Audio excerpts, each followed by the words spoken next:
vouloir dicter quoi que ce soit à la Russie, qui est une puissance nucléaire. Si on pouvait se faire respecter de la dictature algérienne ou des Comores, ce serait déjà bien.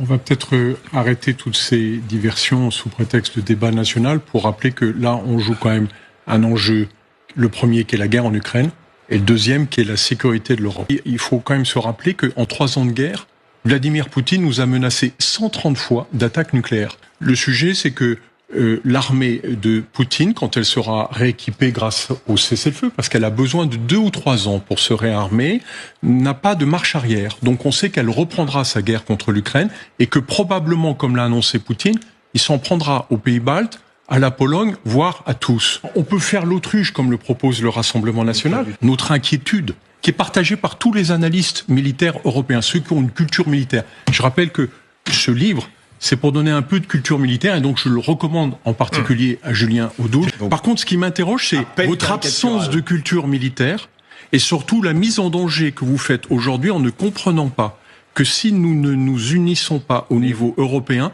nous n'avons aucune chance face à un empire comme Trump, de la part d'un militaire, comme Poutine, l'absence de ou demain conscience comme l'empire américain. Absence totale de culture militaire de la part du Rassemblement national, ce qui est assez consternant.